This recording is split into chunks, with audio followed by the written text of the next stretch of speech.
melahirkan kembali satu hafiz 30 juz yang sudah menyelesaikan setoran dari juz 1 sampai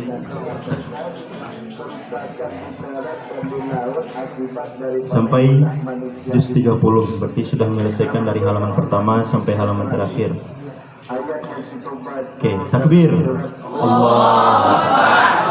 Kurang semangat, takbir.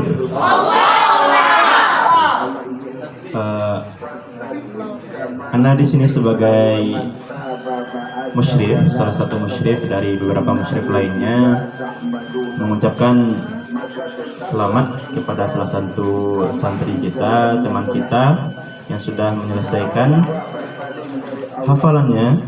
Itu dia mulai berjuang dari kelas 1 juga. Nah, tahu bagaimana Hashim, mana santri Ana juga, bagaimana dia proses awalnya berusaha masuk dari sini.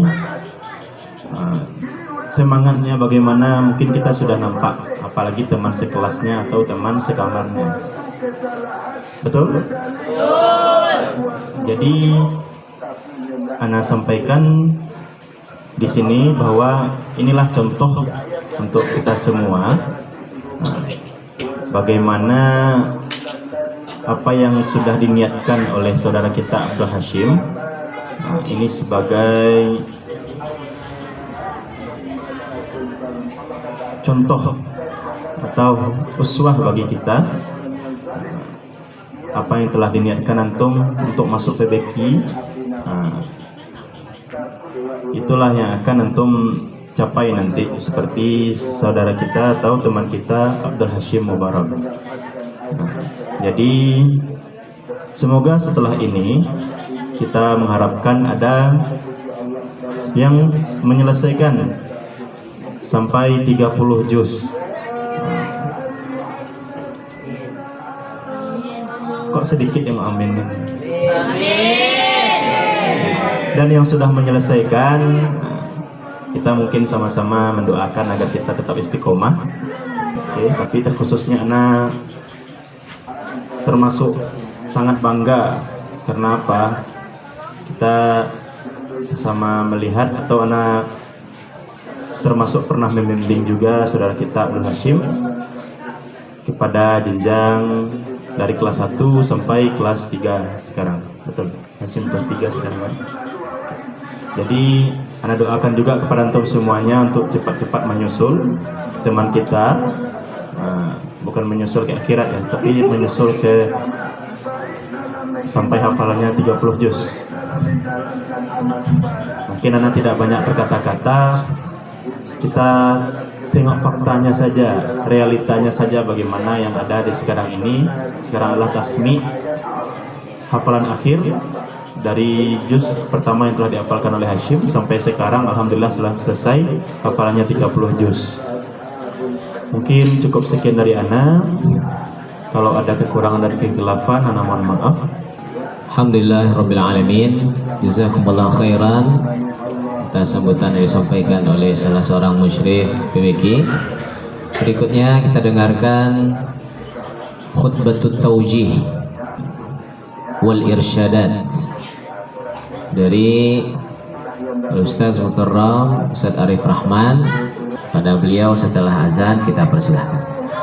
Assalamualaikum warahmatullahi wabarakatuh.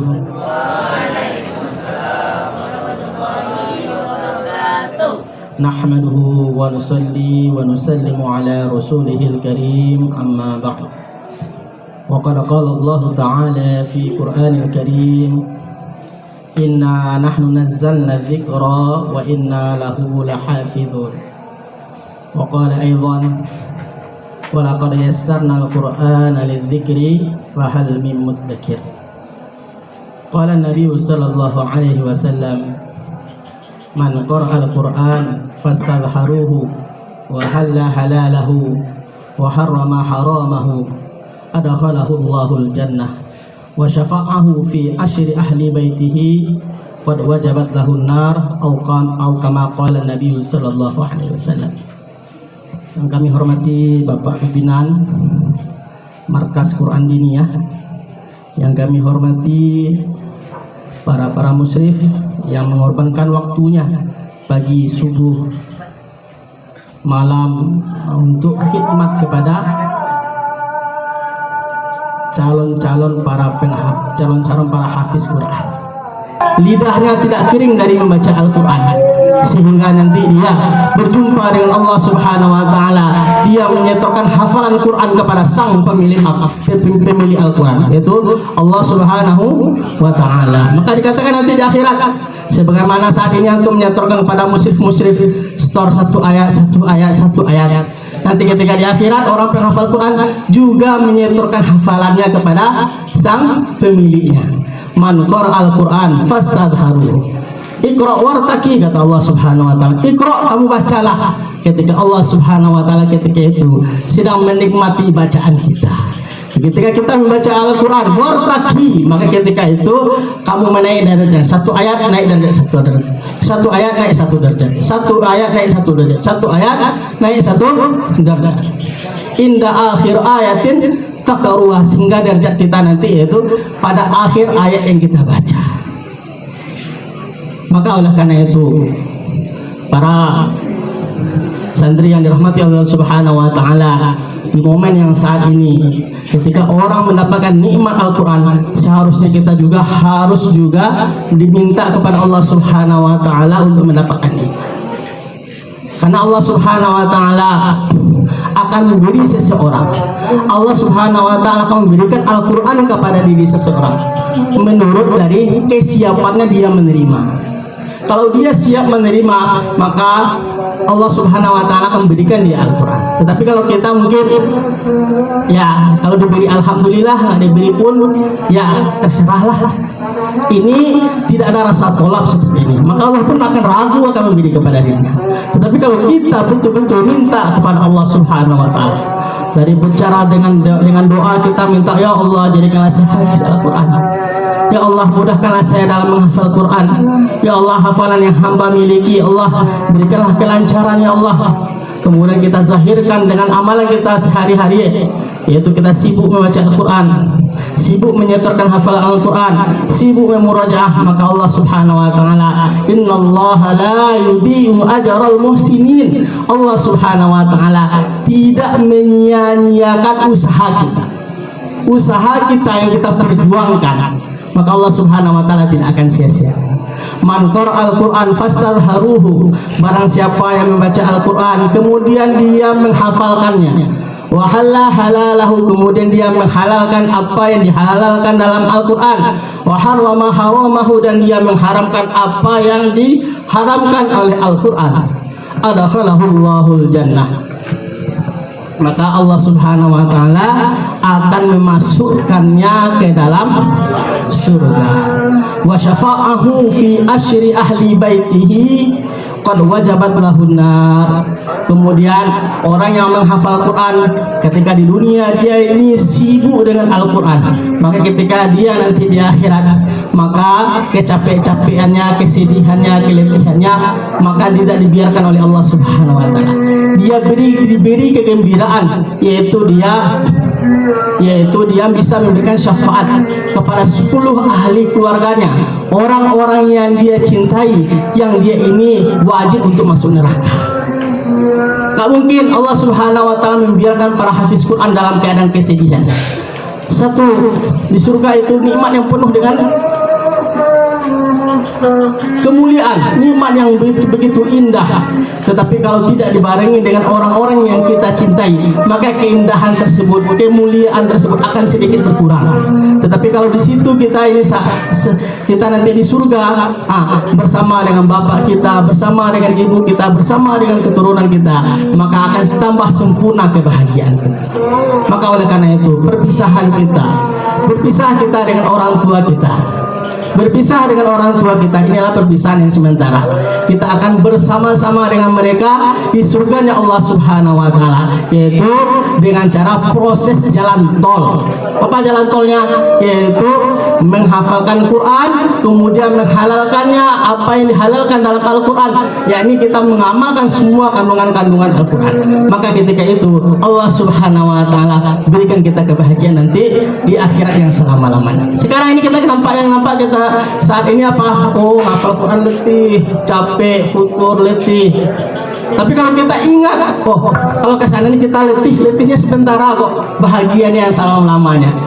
Maka oleh karena itu kita siap harus lawan sifat futur kita, harus kita lawan sifat malas kita. Karena nilai hafiz Al-Quran, siapa yang tahu nilainya? Siapa yang tahu nilainya, nilai hafiz Quran? Siapa yang tahu nilainya? Yaitu Allah Subhanahu wa Ta'ala dan para setan. Kalau kita mungkin nggak tahu nilainya. Kalau saya jadi hafiz Quran, apa yang saya dapatkan di akhirat nanti? Saya jadi hafiz Quran, apa yang saya dapatkan? Tapi setan tahu loh nilainya hafiz Quran itu. Maka dibuatnya lah diri kita ini sering lalai kita ini. Dibuatnya lalai ketika kita murojaah dari pagi misalnya subuh. Ketika sedang asik murojaah, datanglah kawan, diajaknya ngobrol, diajaknya bercanda. Akhirnya tergiurlah dengan ajakan-ajakan tersebut. Maka akhirnya apa? Terlenalah kita. Sudah itu apa? Sudah itu nggak selesai juga Quran kita. Sebenarnya Quran ini, menghafal Quran ini sebentar sebenarnya. Tetapi kita diminta untuk fokus. Laksana kita memasukkan memasukkan benang ke dalam jarum.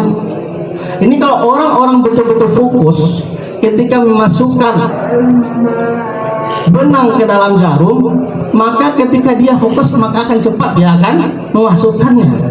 Tetapi kalau dia sambil toleh, sambil ngantuk sana ngantuk sini, insya Allah sampai lebaran monyet pun ini tidak akan selesai juga memasukkan benang ke dalam jarum. Maka oleh karena itu semua santri, ketika ada gangguan membuat kita malas, saya lagi murojaah kok malas, oh nggak boleh saya malas. Gimana cara menghilangkan malasnya? Ingatlah, sebenarnya saya ini harus menjadi hafiz Quran supaya apa? Masuk surga. Ingat, kita ingat, saya ngafal Quran supaya masuk surga bersama dengan bapak saya sama ibu saya. Kalau kita membayangkan seperti itu, seperti seorang bapak antum aja, antum ingat. Sekarang bapak antum ini pergi ke pasar atau pergi ke sawah atau pergi ke ladang. Ketika itu hujan sangat deras atau tidak memungkinkan untuk pergi, tapi yang dia pikirkan tengoknya, anak saya ini mau makan apa nanti ini, beras sudah mulai habis nih. Apa yang ditengok sama bapaknya?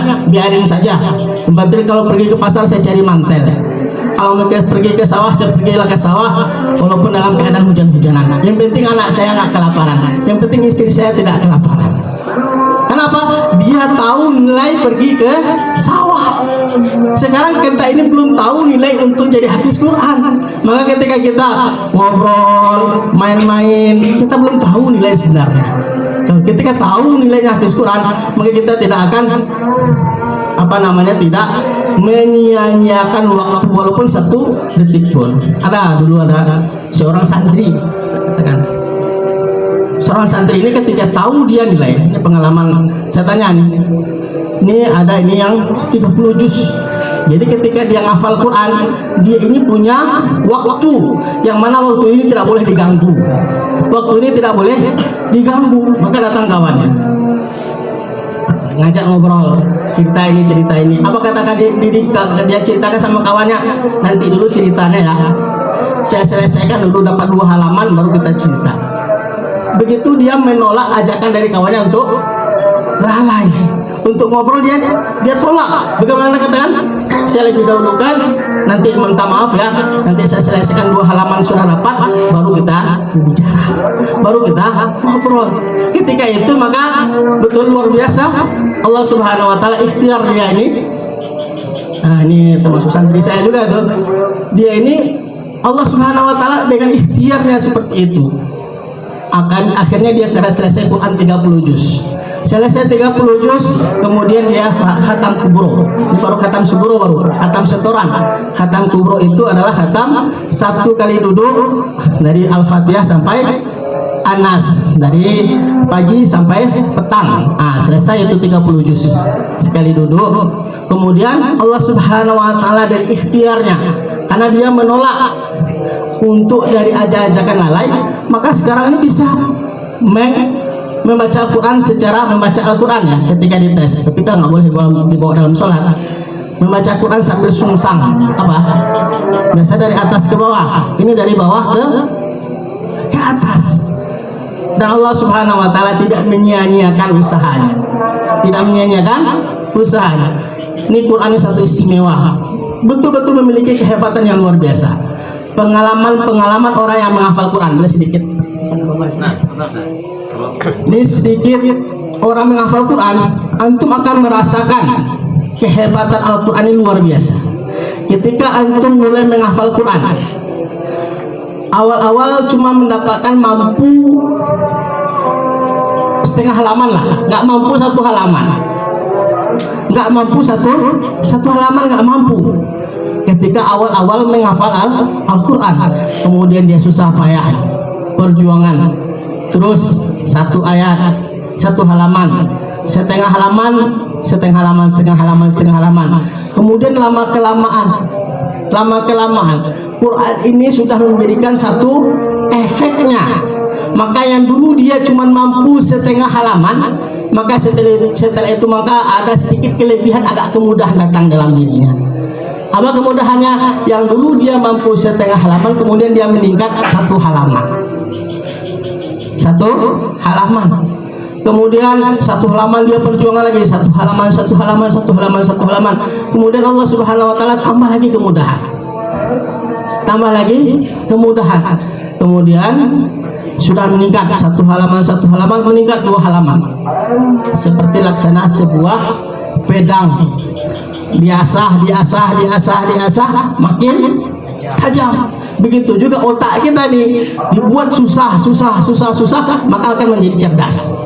Kemudian sudah, biasanya orang kalau sudah masuk juz 18, 19, 20, itu kalau satu juznya itu cuman 4 hari aja selesai satu juz, sudah lancar lagi itu.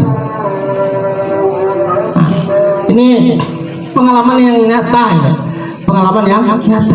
Ketika antum sibuk menghafal Quran, antum akan merasakan nanti 4 kali 5 hari 1 minggu lah, selama 1 minggu dapat 1 juz, 1 minggu dapat 1 juz, sudah sekali murojaahnya. Ini termasuk dari kehebatan daripada Al-Quran. Maka perlu kita yakini, yakin dengan Al-Quran, maka oleh karena itu wujudlah mukjizat Al-Quran wujud dalam diri kita, mukjizat Quran wujud dalam diri kita. Maka oleh karena itu sekarang ini mungkin setahun saya sering lalai, 2 tahun sering lalai, tahun ini kita putuskan, buat satu keputusan, tahun ini saya ingin memaksimalkan dalam program Baitul Quran ini, saya ingin memaksimalkan dalam setoran hafalan Al-Quran. Terus mengalahkan yang lain nggak perlu. Tetapi ketika waktu-waktu yang telah diberikan untuk program menghafal Quran, maka ketika itu kita tenggelam dengan, bukannya kita berenang atau basah saja, bukan, tapi kita tenggelam dengan Al-Quran. Bukan cuma cipratan saja, bukan, tetapi kita tenggelam.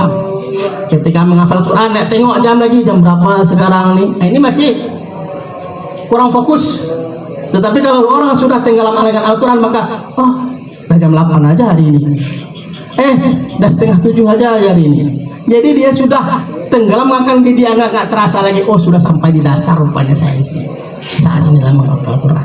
Maka oleh karena itu semua santri, maka oleh karena itu yang memiliki gampang futur, apa yang putus asa, ini saya katakan lagi, musuh besar dalam penghafal Al-Quran, musuh besar dalam menghafal Quran ini adalah putus asa. Saya bisa memberikan garansi, orang yang menghafal Quran semuanya bisa berhasil semuanya. Kalau orang mengatakan paling bisa cuman 5 orang, 6 orang aja itu yang bisa. Kalau saya mengatakan ini hubungannya langsung dengan Allah. Tatkala dia memiliki tolak yang sempurna, kesungguhan yang sempurna, maka ketika itu dia tidak dibarengi dengan putus asa. Nggak bisa dia 2 tahun, 3 tahun lah, nggak bisa 3 tahun, 4 tahun lah, nggak bisa 4 tahun, 5 tahun lah, nggak bisa 5 tahun, 6 tahun lah. hidup cuma sekali, bertahun-tahun pun kalau menghafal Quran, asalkan masuk surga apa susahnya, apa letihnya kalau balasan dengan masuk surga. Saya dengar itu dengan apa, dia tengok di handphone itu ada nenek-nenek, kakek-kakek baru mulai menghafal Quran. Kok kakek-kakek, nenek-nenek sudah baru mulai menghafal Quran? Apakah mungkin dia menghafal Quran? Ini adalah hubungannya dengan Allah yang memberi langsung. Akhirnya apa, Ustaz Ali Hidayat mengatakan kakek-kakek hafiz Quran, nenek-nenek hafiz Quran. Ini kenapa kok bisa? Karena ini adalah garansi betul. Musuh besar dalam menghafal Quran adalah putus asa. Maka oleh karena itu putus asa ini adalah orang-orang yang jauh dari rahmatnya Allah Subhanahu wa ta'ala. Semoga kita terhindar dari sifat putus asa. Siap berjuang semuanya? Siap berjuang semuanya? 30 dus. Oleh karena itu ini kalau anak ini punya cita-cita, ya mudah-mudahan di pondok kita ini, pondok pesantren Diniyah ini bisa membaca Quran 30 juz sekali duduk dengan hafalannya. Ya, nah, ini mudah-mudahan ini sekarang ini Hashim, ya, ini punya target juga. Saya ini selesai 30 juz sudah selesai. Bukan perintah Quran, bukan dihafal, bukan, tapi dibaca siang dan malam. Walaupun kalau perintahnya dibaca nggak ada batasannya, itu batasan cuman maut saja. Ya. Kalau menghafal ada batasannya sampai 30 juz, tetapi kalau membaca sampai maut datang. Kemudian menghalalkan apa yang dihalalkan, mengamalkan semua kandungan isi Al-Quran. Kemudian mengharamkannya. Sekarang menghafal Quran ini sunnah, tetapi kalau kita sudah memurojaah, ini adalah kefarduan dalam diri kita. Kenapa? Jangan kita termasuk daripada orang-orang yang lalai. Allah Subhanahu wa ta'ala dari sekian makhluknya kita diberi Quran 30 juz. Kemudian kita tidak mau memurojaah, alangkah sombongnya diri kita itu. Sudah selesai 30 juz, kemudian nggak mau memurojaah, alangkah sombongnya diri kita ini. Banyak orang yang ingin jadi hafiz Quran kemudian dengan susah payah dia. Sekarang ini Hashim menghafal Quran ini adalah sunnah, kemudian memurojaahnya berubah, yang menghafal Quran yang sekarang memurojaahnya hukumnya sunnah berubah menjadi satu kefarduan. Kenapa? Nanti di akhirat kita juga menyetorkan hafalan kita kepada sang pemilik Al-Quran. Mudah-mudahan ini sebuah, dalam momen seperti ini ada saudara kita berhasil menyetorkan Quran 30 juz. Ini adalah contoh bukti yang nyata, bukan cerita. Contoh bukti yang nyata bahwasanya Quran mudah untuk dihafal.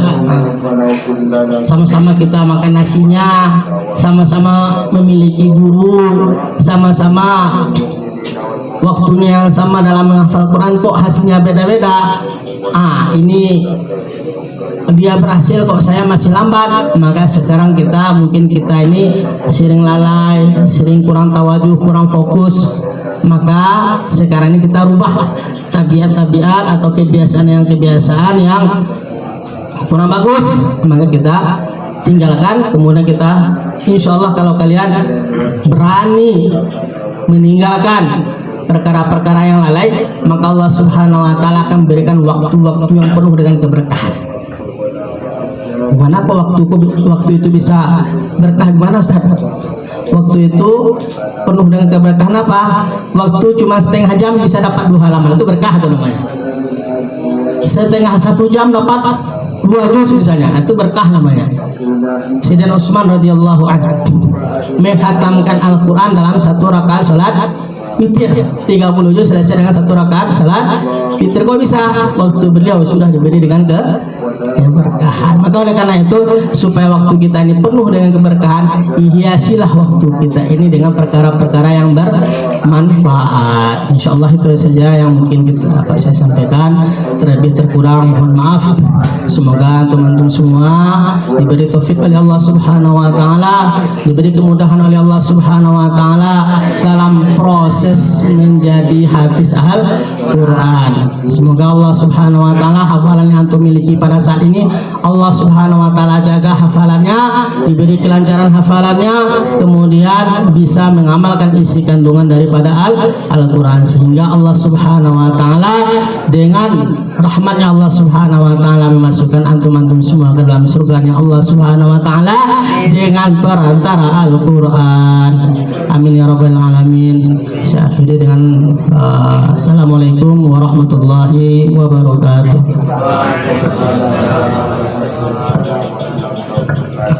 Jazakumullah khairan.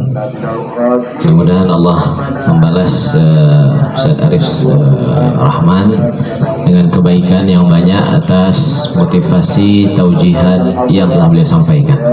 Saya yakin sampai ke belakang santri mulai dari depan sampai ke belakang semuanya mendengarkan dengan baik apa yang sudah disampaikan tadi. Banyak sekali poin-poin penting, mutiara-mutiara yang bisa kita jadikan sebagai motivasi.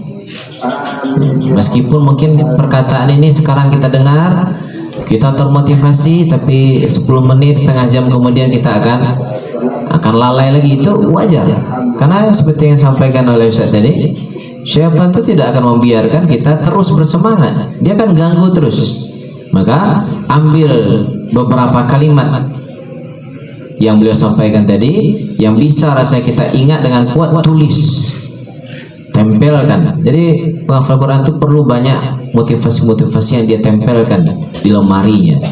Dibuka, setiap buka lemari baca, buka lemari baca. Kalaupun banyak, nah setiap buka lemari baca yang ini satu dulu.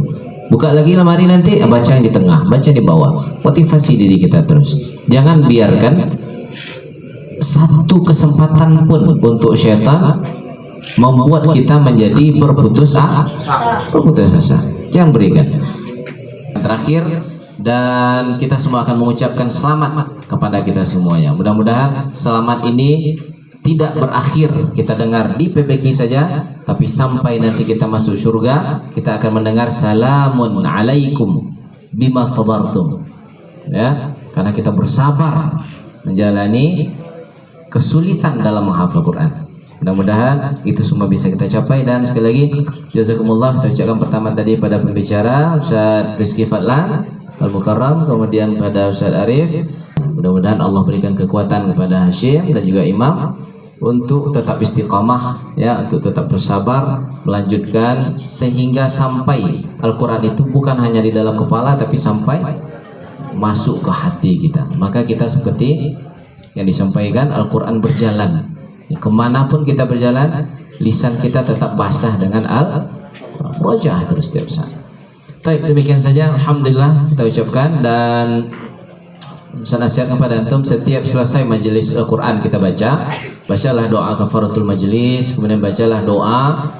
Mudah-mudahan Allah kuatkan, ya, hafalan kita, ingatkan ketika kita lupa. Allahumma arhamna bil Quran waj'alhu lana imaman wa nuran wa hudan wa rahmah. Allahumma dzakirna minhu ma nusina wa 'allimna minhu ma jahilna waj'alhu lana waj'alhu hujjatan lana wa laysa hujjatan alaina ya arhamar rahimin. Nah, itu doa kita setiap selesai majelis Al-Quran.